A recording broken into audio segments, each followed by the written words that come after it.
What's good, everyone? Welcome back to Protect and Serve with myself, Maya May, and Michael Fanone. Did you hear that, Mike? What's good? That's my new salutation. I like it. It's better than my response to "How are you doing?" was well, I'm just waiting to die.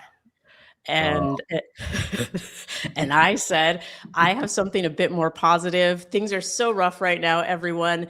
And I think the salutation, what's good, can prompt somebody to at least go over the things that are going on in their lives that are well. So it's no longer a rhetorical what's good, it's an actual what's good. And as most of y'all know, if you've been tuning into the world in the last 7 days, not a lot, but I want to start off with one thing. Is the district court judge Patrick Schlitz said ICE, and this is a judge who is a conservative judge who was who clerked for Scalia, and he said ICE has likely violated more court orders in January 2026 than some federal agencies have violated in their entire existence. So we have conservative judges speaking out and speaking up against ICE tactics. This past week, what's good to me is there's been a tipping point. And I have my theories as to why, which we're going to get into tonight, because we're going to talk about the Second Amendment, if it still exists. I'm not sure. We're, of course, going to talk about Alex Preddy, which I can't believe, Mike, that was not even a week ago. I feel we're still in the first month of the year. Were you hoping to have a relaxing weekend this weekend before you turned on the news on Saturday? No, I've given up hope of relaxing weekends. I've given up hope of weekends without,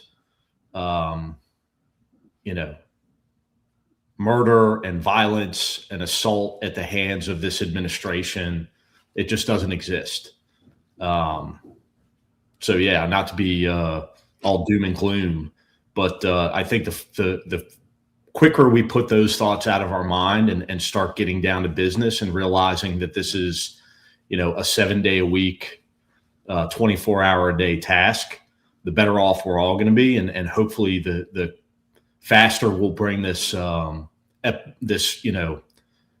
episode or era of our American history to a closure.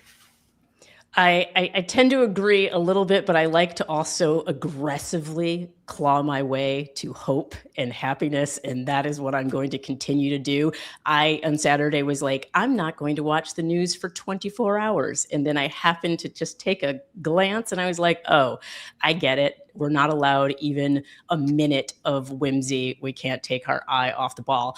So let's talk about it. Now we have two videos that have come out with Alex Preddy, and as we know, he was armed, and that has sparked a conversation about the Second Amendment. And I myself am not a gun owner, but I thought the Second Amendment, the 2A folks, I thought that they were pro having a gun on you, even if you're like going to the grocery store. Like it's a right. Can you help fill us in on what the Second Amendment chats? You spoke about the Reddit threads. Yeah. So first, I was somebody who's under the impression that to conservatives, the Second Amendment was sacrosanct, and I think that's true. But what people need to understand now is that MAGA is not conservatism. MAGA is all about constitutional rights for me and not for thee. It's okay to carry a loaded gun to a protest as long as it's in support of the administration and anti anything that that dares question the administration or protest against the administration. For example, it's okay to bring loaded guns to the Capitol building on January 6, 2021, in support of Donald Trump for the Stop the Steal. It's okay to bring AR-15s to a BLM protest in Minnesota. Those things are okay. But if you are just an average citizen who is walking down the street who happens to be exercising your legal right to carry concealed, as was Mr. Preddy, and you happen to find yourself in contact with members of law enforcement in which they were the aggressor, they initiated that contact, and then through the course of that contact, you find yourself to be executed on the street, it's your fault for bringing that weapon to that event, or just having it in general. But yeah, I mean, I've been scrolling through the Reddit chats, the 2A Reddit chats, and I've seen a lot of eye-opening commentary. I mean, there's a lot of the usual stuff, but there's also people that are like, "What the fuck? Like, did Donald Trump just suggest that it's okay for me to carry my gun, but only if I carry my gun with empty magazines? Is it, should I be carrying my gun, but if I come in contact with law enforcement, and I get executed, then it's my fault?" That's insane. And they're also starting to recognize that these organizations that have, fought so valiantly for Americans' rights to bear arms, like the NRA, are just bullshit political operatives that only support those rights if they are on their side of the political argument, but they don't support the rights to, for the same thing, if you're on the opposite side. Mm-hmm. And being on the opposite side, and I'm so glad that you pointed out the context of January 6th, because I'm thinking of even the Christmas photos of families sharing their Christmas photo, and they're all armed with their guns and their AR-15s, these Republican Christmas postcard type of situations where it's like, hey, Jesus and guns. And even if you remember, Lauren Boebert, I think it was Lauren Boebert who wanted to be able to carry on the House floor.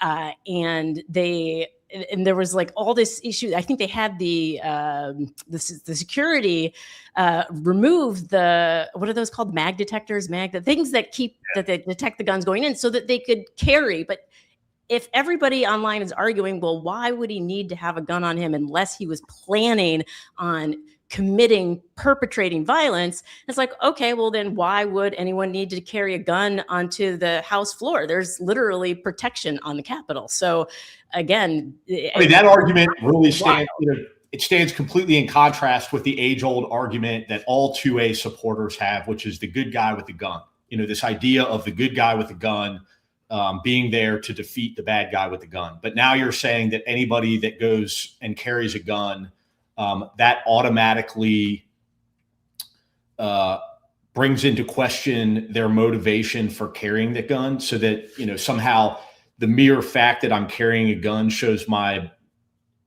ill intent. I mean, goes against everything that they've argued since the inception of the Second Amendment.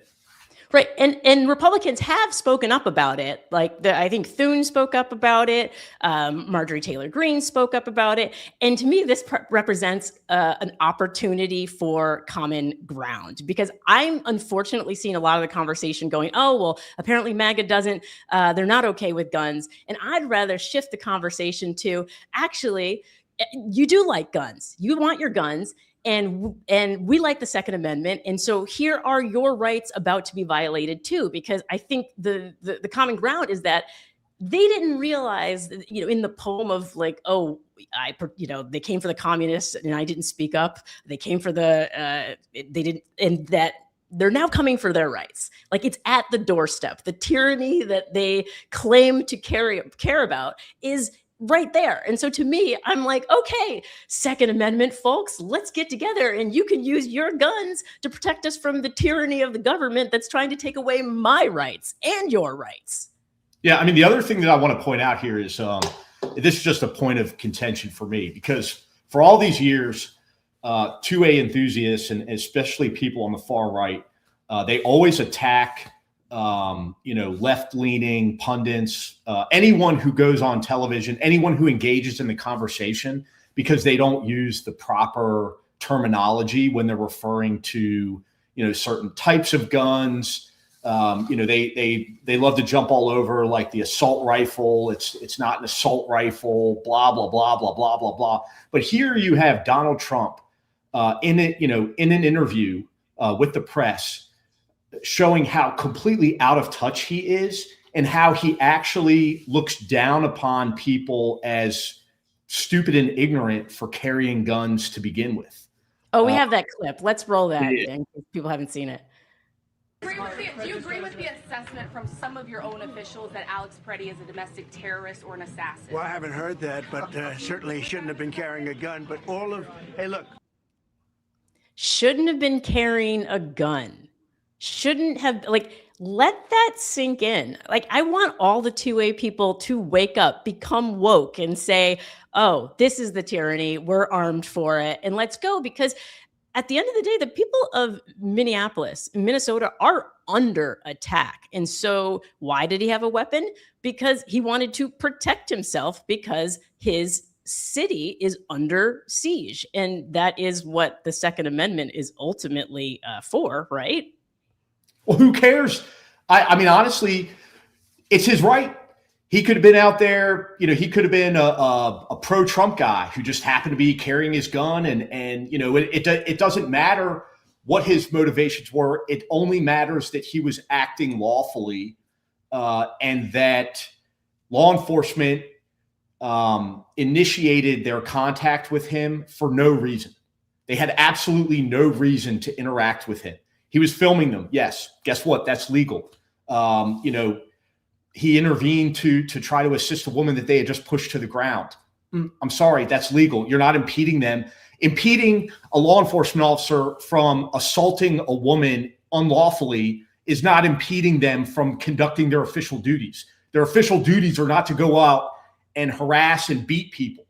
And so again, it just goes down to, I hate the fact that, people are saying, well, like the president, he had a gun, and that shows that his intent was to do these individuals harm. I mean, Bovino said it. Mass carnage against law enforcement. Kristi Noem, mass carnage against law enforcement. He was there to slaughter them. It's insane. And the fact that all these people on the right who have argued for forever about gun rights and the fear of a tyrannical government, that they sit silent. You have just negated your argument going back to when it began. You don't care. Go ahead. I'm sorry. No, but I'm saying this is why I feel like it's an opportunity to call them in. I would like to have an open meeting. I don't care. Get together. I want the 2A. I want everybody to come together and say, hey, do you see now why it's so important for us to stick together? Because ultimately, it's the billionaires. Those are the ones who are making it harder to afford housing, to make it harder to afford groceries, who are taking away the jobs. And so this is literally the first thing that I've said, oh, it's common ground. So you brought up a point that I want to come back to, that their job, ICE agents, their job is not to tackle people who are exercising their right to film and to protest. The second clip that came out, I think just today or yesterday, that shows him kicking out the taillight of a vehicle. And I guess it happened a week prior. I don't think we have the clip, but it shows I guess they had detained a family and he kicked out the taillight. They proceeded to stop the vehicle, get out of the vehicle, and attempt to take him down. And my question is, can't they just drive away? It seems like to me it would be anger that would cause them to stop the vehicle, get out, and try to take him down. So he kicked out the taillight. Okay. I mean, listen, I'm not going to sit here and I'm not going to defend that conduct. Kicking out the taillight. Listen, I understand everybody's outrage and their anger towards ICE. I'm not going to defend that, but yes, just drive away. You know how many times, if I had a nickel for every time somebody threw a rock at my police car or slashed my tires or, did something, I don't give a shit. It's not my car. Keep on moving. And again, law enforcement has a responsibility to de-escalate these situations. If somebody's, calls you a motherfucker, if they talk about your children to your face, All of those things are, egregious, and they're despicable and disgusting. But guess what? You're a representative of the government. You're a representative of the state, local, municipal, federal, government. You have a duty and a responsibility to de-escalate the situation, and you can't take it personally. If you can't handle that, get another job. Go do something else. Just because you start your career in law enforcement doesn't entitle you to spend 35 miserable years there making everyone else's life miserable because somebody called you a motherfucker at one point, or, somebody resisted you when you tried to arrest them. Like, get that mindset out of your head. Well, this inability to de-escalate, which is what they're supposed to do. And I'm not saying that he should have kicked the taillight. I'm just saying that if we're on the same page that Minneapolis is under attack, that ICE is violating countless orders. It was, I think, close to 100 orders that ICE has violated in Minnesota, which makes them in violation of the law. So if the people are defending themselves, kicking out a taillight on the level of aggression is actually pretty low. It's something that somebody does out of frustration, for one. But the fact, like, in this training, in this de-escalation training, Mike, do they learn anything? This is like the woo-woo in me talking here. Do they learn like about breathing techniques? Like, is anybody counting to 10 deep breaths? Maybe, like, what happens? Anything that actually allows them to do that? Because all I'm seeing is a bunch of immature men, mostly, acting very toxically and not being able to de-escalate in situations that social workers have been able to handle for years without shooting anyone. Yeah, I mean, being a social worker or being a police officer, there's a different mindset, I think, going into those positions. A lot of, officers, people that I worked with, myself included, fell into this trap of, I talk a lot about policing with your ego and this idea that, like, how dare you defy me? I told you to do something, you need to fucking do it. And not realizing that what they're actually, defying or resisting or upset about has nothing to do with you as a person, although sometimes it did. But regardless of that fact, like, you have a responsibility to act, in accordance with your departmental policies, within the Constitution, and, the laws of humanity. That's a part of it as well. When it comes to de-escalation training, I really do this is a whole other conversation. I do try to shy away from referring to things that I received as training in the police department. It was more like a familiarization. The difference is, like, you place that into practice on a daily basis, and that's the training. Every single day I'm going out, I'm interacting with people that are angry that I'm there, are angry that I'm interacting with them in the first place. And so, oftentimes I was able to fall back on that, familiarization, and then put it into practice, and the practice becomes training, and the training becomes second nature. And then other times I had really good, coworkers who were able to step in and say, Mike, you're about to blow your fucking lid. Go sit in the car. But all of that comes out of a fear of accountability. Ultimately, like, I could lose my job, or I could lose my job because my partner is acting a fool.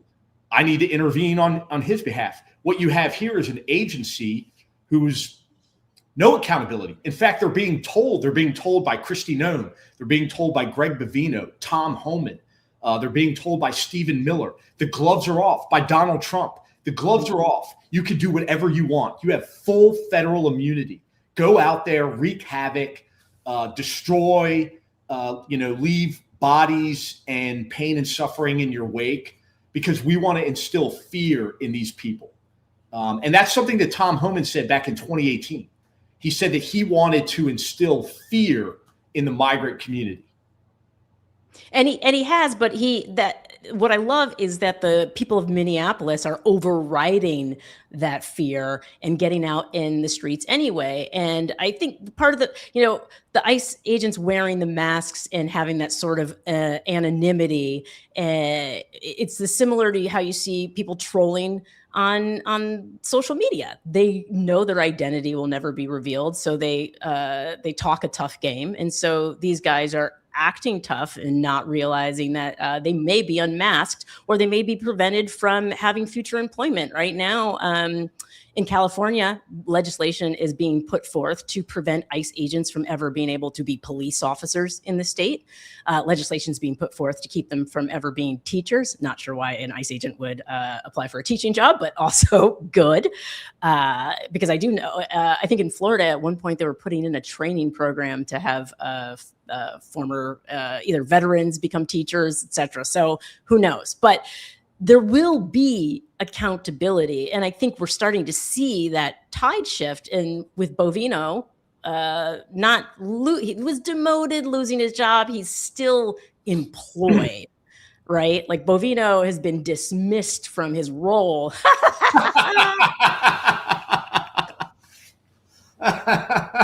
Okay. Oh my God. Real talk, y'all. Like he's like gymnast height, right? Like he's under 5 feet, or is he like 5'2"-ish? All my daughters are taller than he is. They're 10, 12, and 14. My daughter's taller 23. than he is. I'm taller than everyone's taller than he is, Mike. Yeah, no, I mean, I'm just weary of like we need politicians to engage in this fight. You know, if we're going to fix this problem in the short term, like we need full engagement from politicians. And I'm afraid that this kind of half-assed accountability, if you want to call it that, gives them license to somehow say like, oh, okay, well, look, the administration is responding and they've done nothing. Make no mistake about it. This is nothing. Sending Greg Bovino back to California so that he can retire quietly and probably go to work in the private sector. He'll probably pop up, working for these privatized jails that ICE is now running all across the country. And he'll be just like Tom Homan. Tom Homan left, the Homeland Security. His net worth was about $250,000, which is pretty standard for a career public servant. Now he's worth $10 million. Make that make sense. Cruelty pays. That's how that makes $50,000 at a time in brown paper bags. But that's so. Don't cry for Greg Bovino. Not that anybody who watches this show would, but Greg Bovino is this is all smoke and mirrors here. Tom Homan is just as bad, if not worse, than Greg Bovino. He's not a serious person. This is a person who, in addition to having these very strong allegations that he accepted a bribe. I mean, it was recorded on videotape and audio by the FBI. He also is the border czar for a reason, because he couldn't stand a Senate, what the hell do they call it? Through a confirmation. Nobody was going to confirmation hearing. Exactly. Yeah. And so that should, send a clear message to everyone in America that, this is not about accountability. Real accountability would be this. The ICE agents have been placed on administrative leave. We are turning over all of the evidence which we gathered from the 2 crime scenes from Miss Good and Mr. Preddy, and we are giving that to the Minnesota Bureau of Criminal Apprehension. They are going to lead the investigation. We will be making sure that our agents are there to assist them, provide witness accounts, whatever it is that they need. We're here to back them 100%. That's accountability. And that would send a clear message to everyone in ICE and CBP that these states, they've had enough with you. Mm-hmm. And they're going to investigate your crimes and they're going to hold you accountable. But right now, putting these guys on administrative leave, even if they are on administrative leave, which I don't fucking believe, they're still getting paid. Right. It just, Well, we need to see leadership being held accountable, stepping down. And some senators have called for Noam to resign. But this is something where the conversation can't be delayed because a week or two from now, we'll have moved on to the next thing. And so Noam cannot have a job after this. You know, when you look at the operations of anything, the accountability comes from the leadership. And so if they're not held accountable, nobody will be held accountable. And they're just not good at what they do. And I think that right there, they have a responsibility to carry out an operation, and they don't know anything about operations. They don't know how to scale anything. They don't. And this is the thing. Like, this is why I'm pissed off at the business community. I just wrote like a long screed on LinkedIn because this is the opportunity. Like, I think 60 Minnesota CEOs have spoken up now. Now, these are people who are trained in operations. They go to business school, they get an MBA, and they're not talking about the fundamental issue here. The problem is ICE cannot scale to 3,000 arrests per day without chaos. That is why people are getting killed. And we're talking dozens of people because they're trying to scale an operation faster than they have qualified people to fill the roles. And you would never in the business world get a company that would get billions of dollars of funding if the leadership wasn't able to carry out the operations. So this is, to me, a time for the Tim Cooks of the world to speak up, not just the CEOs who are in Minneapolis, but business people everywhere need to say, hey, look, this is a failed operation. This is why it's abolish ICE, not reform ICE. It's not, oh, we shouldn't give them X billion more. It's no, we shouldn't give them any money whatsoever. And we need to dismantle them because they are not qualified from the top all the way down to the bottom to carry out mass deportations. And mass deportations in themselves cannot be carried out without this kind of chaos. And a lot of people, myself included, were saying this at the get-go. Like before, I was like, this is impossible to carry out without violence, which is, of course, what the Trump administration wants because they want to have an excuse to implement martial law. And finally, people are starting to talk about this. Alyssa Slotkin out of Michigan is finally saying this does appear to be the strategy, to be able to say, hey, Insurrection Act, martial law, cancel elections, we'd like to stay in power. Yeah, I mean, look what just happened in Georgia. The FBI went in and executed a search warrant on their, voter registration and voter rolls, and took all the computers and information from the 2020 election. Well, what do you think they're going to do with that? I say that probably in the next couple of months, or maybe they'll save it for their October surprise. It'll be, hey, we found proof positive that the election was stolen. And we're going to have to conduct a review of all of the registration and polling information for the midterm elections, or maybe we'll pause them because we can't guarantee that they're going to be free and fair. It's I mean, I hate that is more and more likely. I was one of those people, several months back that I was like, let's not have that conversation yet. I don't want to put that out there into the universe. I don't want to speak that into existence.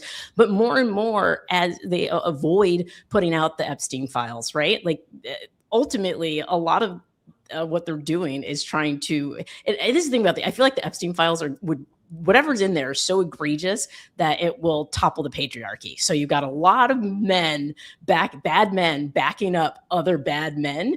And I'm like, just burn the whole thing down before they literally burn the whole thing down. Because that's the way it feels, is they're doing everything they can to avoid any kind of accountability. So I want to talk about, we have so much to talk about and we're almost out of time, but I want to talk about the stuff that about the bill, the appropriations bill.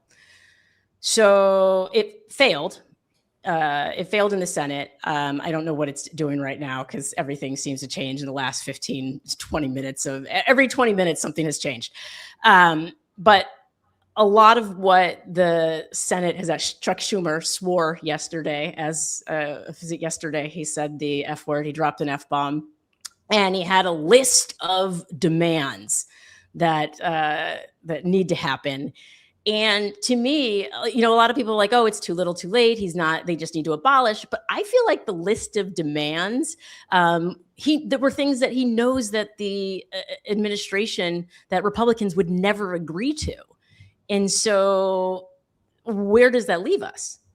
Like, I feel like we're at an impasse because Democrats are like, nah, we don't want ICE at all. We want to abolish ICE for the most part. And then you have some people saying, oh, we need reform, but nobody's going to agree on what that reform should be. So what happens now? Well, first, I mean, personally, I don't think that the Democratic Party should be doing anything to fund this administration, period.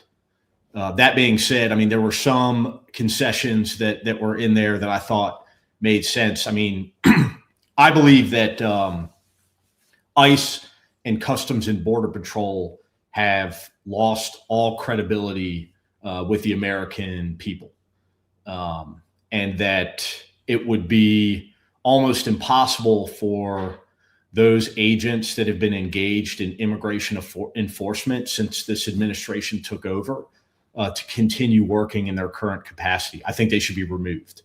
That being said, I think CBP should return to the border and stay there. That's where you belong, in the border, not on American streets, not in, American cities and towns. ICE, take your masks off. HSI, go back to, conducting investigations and engaging in surgical removals. We're not going to get the accountability that we're looking for under this administration. That's going to come in the future. But go back to business as usual. Stephen Miller, he should go. Oh yeah, he's got to go. Stephen Miller is the architect of all of this. I believe that, some of these states should start looking at bringing charges against Stephen Miller. But he most certainly should not be a part of this administration. And anything short of that, to me, is just, it's an optical illusion of accountability. It's not real. Stephen Miller is a sadistic, disgusting excuse for a human being, and shouldn't have anything to do with politics in this country. And I'm glad you brought up the mask piece of things, because a lot of the commentary that I've seen, and which I'm assuming a lot of it has to be bots, but a lot of it are people who have bought into this idea that, partly because Kristi Noem kept pushing it, is that ICE agents are under assault, that assaults have gone up 10 million %. And turns out the Cato Institute, which is a conservative think tank, put out an article and they looked into the numbers. Did you know that for ICE agents, yes, the second safest year, 2025 was the second safest year for Border Patrol and ICE agents. And in the line of duty, I think since ICE was created, only 2 ICE agents have been killed. And I think one of them was actually in Mexico. It happened in an operation that happened in Mexico. And so if anybody, this is for everybody who's watching, if you get into an argument with somebody who's like, well, they need it for protection, it's a very dangerous job, ask them for numbers, ask them for data, because they're not going to have it. And then you can pull out that study and you can show them the study and you can show them the numbers. Not that people care about numbers anymore, whatever, but the numbers don't back up what the administration is doing. Yeah, no, I'm not surprised by that at all. It was never about the safety of these officers. I mean, if they really cared about the safety of these officers, they would just get rid of this insane 3,000 a day arrest that's, essentially pushing them into these confrontational scenarios. They would abandon, these types of enforcement operations and return to more investigative and surgical removals of, criminal undocumented immigrants. What they want, like we've talked about before, is, they want the confrontation with the American public. They want confrontations, not with the migrant community, because, they don't care about that. They care about U.S. citizens getting in confrontations with ICE agents so that they can declare that, this city is unsafe and they need to send in the military and establish martial law. That's what it's always been about. And I'll say it, I've said it before, I'm going to say it again. Donald Trump wants dead ICE agents. Donald Trump wants dead Customs and Border Patrol. And so does Stephen Miller. That's part of their plan. Their plan, they were hoping that this would result in, some type of hostile, deadly action against those agencies so that they could declare martial law. Right. I think they're disappointed that they weren't able. I don't think they had their ducks in a row to be able to pull it off for Los Angeles. And I was on the ground in Los Angeles, and it looked like they definitely wanted to try. I remember standing at the street corner in downtown Los Angeles and seeing just waves and waves of militarized vehicles rolling in. And I was like, oh, is it today? Is today the martial law day? And so, yes, I think you're 100% right that is the goal. And I think the American people, I think they ran out of time to be able to pull that off. I think the American people are smarter than that. I think the fact that people are organizing groups in signal groups and whistles, like people are just organizing. Yeah. It's civil disobedience. It's not criminal to alert neighbors that ICE agents are doing random checks, basically, which is what they're doing. They're not really doing targeted operations as much anymore at this point. And so I think the American people are seeing now what cruelty looks like in the streets. And so the same brutality that's been happening in Black communities for decades has now just expanded to other communities. And so we have already the blueprint on how to fight this. We just have to look at what the civil rights groups did back in the 60s and even going into the 70s and fighting for these rights and doing it peacefully. And I think the people will continue to do it peacefully because we're peaceful people. That's what we want. Like, nobody wants violence. Agreed. I tell people all the time, like I don't want violence. I don't advocate for violence, but also I'm not afraid of it. And I think that, that's important for all of us to keep that mindset and not to be afraid of it, to stand up and join our communities and get out there and protest peacefully, but not be afraid, not be scared inside when ICE or when any other, arm of this administration engages in state-sponsored violence. Mm-hmm. No, I understand. And so I think that's a good place to sort of wrap up, which is that, like, they're going to try to arrest people. I think they arrested 16 people who are protesting, and under the guise of, oh, this is domestic terrorism, and they can't arrest everybody, right? And so, well, they can't arrest everybody, and none of these charges are sticking. Exactly. I mean, that's the one thing that, fortunately for all of us, remember, at the end of the day, like, while that, judicial process can be slow and it can also be painful and expensive, the people that are going to be judging you are juries of your peers.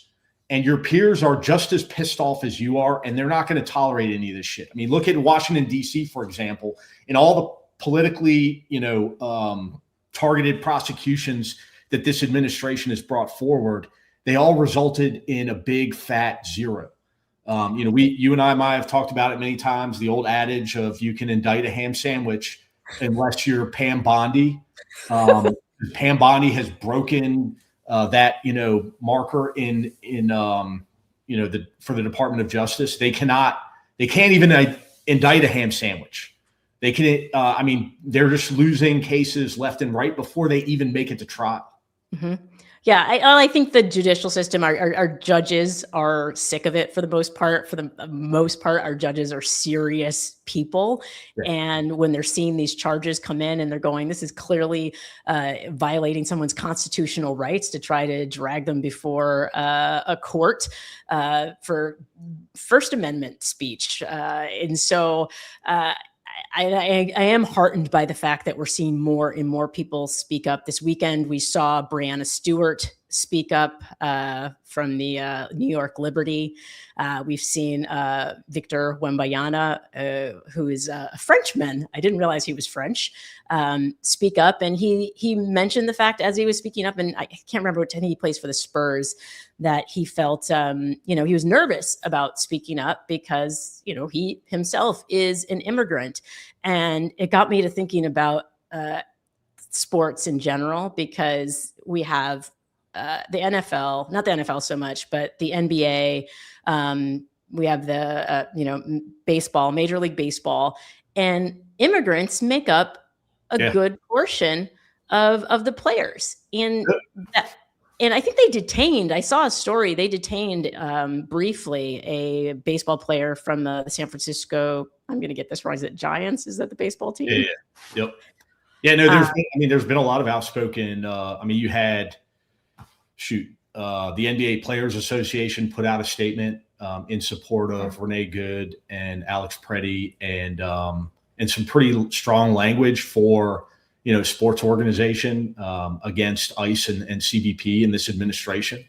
I mean, the NFL even, their halftime show, they've got Bad Bunny and Green Day, two of the most anti-Trump performers that you could possibly imagine.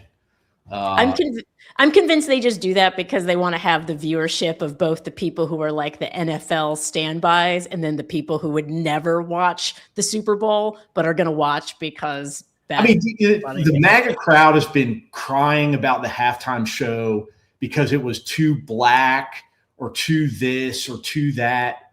They can go watch their Turning Point USA halftime show and fuck off. Oh, are they still planning on trying to do that? Yeah. I think they're still doing it. And then, Bruce Willis just cut a track. Mm-hmm. I'm sorry, not Bruce Springsteen. Just cut a track, and that was great. And then one of my favorite bands of all time, NoFX, the legendary punk rock band, just put out a single today called Minnesota Nazis, all about ICE and CBP. So you should go check that out. But yeah, there's a lot of people that are using their platform and using their voices. We need more of it. No, it's my favorite thing is seeing lifestyle influencers on Instagram break from their I'm cooking to say fuck ICE. So I think the tide is changing. I believe in us. And I'm hoping that we'll see more and more of that, especially from there's some athletes who have been quiet, athletes that I've worked with in the past, and I'm so close to calling them out publicly, hey, call them out. All about. Well, for now, I'm celebrating the ones who have. Cameron Brink, she's spoken up. I've worked with her, Breonna Stewart. And so I'm only for now celebrating the ones who have and letting the ones who have been quiet, I'm just giving them some time so that I don't have to call them out. And I won't. I'll call You're them one out. of these people that Maya's talking about. You have 24 hours. I'll give them 48 hours. It's tough when people that we either care about, whether they're family members or friends or, people we look up to, it's tough when they don't speak out. And so everybody has their different reasons for speaking out or not speaking out. But I think right now is a time where we all have to come together and do so. Otherwise we might not have a chance to. So with that, we made it through. And I hate to think of what's going to happen between tonight's show and next week. Oh, before I forget, I saw the No Kings logo there. It made me. Everyone's boycotting Friday, tomorrow. Right. Don't work. If you can, don't work. Don't go to school. I know a lot of people aren't able to necessarily do these things, not work, not go to school, not shop, which is why it's so important to build mutual aid networks so that we can have a prolonged boycott that everybody can participate in. So something else to think of. But other than that, I'll just keep talking. So I'm going to shut up now. And I got a question about that though. So Friday night is like Korean barbecue night for me. Is Korean barbecue, is that on the boycott list? Like I can't go to a restaurant? I mean, like technically no, but also if it's local, I feel like you should. And I love Korean barbecue. So now I'm like, I just want to clarify. I don't want somebody to take a picture of me at Korean barbecue tomorrow night and be like, Mike Fanone and the fucking protest. I got permission from Maya May, so have your Korean barbecue tonight, I guess, is what you're going to have to do.